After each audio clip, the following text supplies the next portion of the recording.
Queensland Family and Child Commission has an obligation to build awareness, advocate and hold systems to account for the rights, safety and well-being of vulnerable young Queenslanders.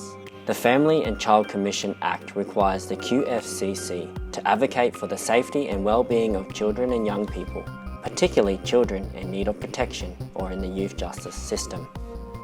In 2019, the Family and Child Commission was asked to take a look at the youth justice system in Queensland. We focused on answering two questions to determine if the system was working to keep children out of court and out of custody, and if children's rights were being protected.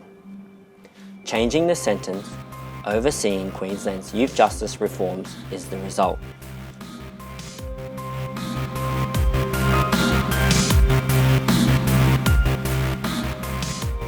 We focused on 3 locations.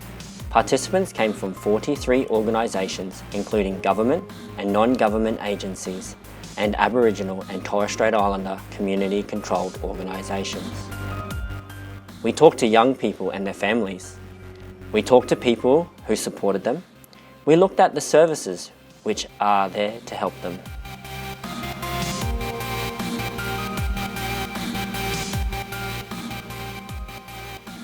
Despite what you hear in the news, young people getting into trouble with the law is the exception rather than the rule. But unfortunately, some children are more likely to come into contact with the youth justice system, and we need to ask ourselves why and what we can do to change this.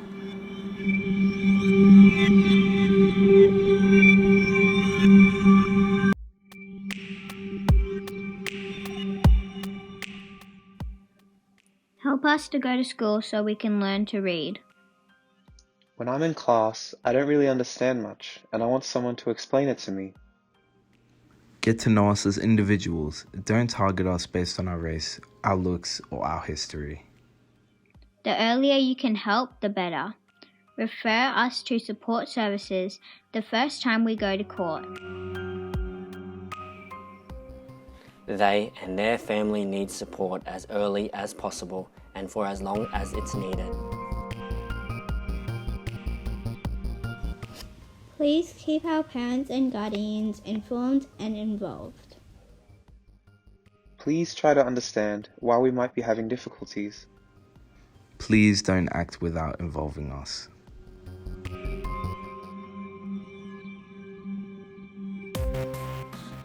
There are some key things we need to do. We need to start earlier to tackle the underlying causes of youth crime. We need to consider not just the needs of the child, but also their family.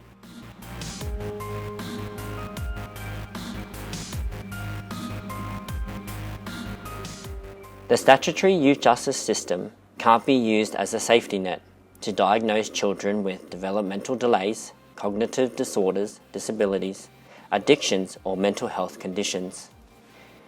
If it is, then we have failed to protect their rights.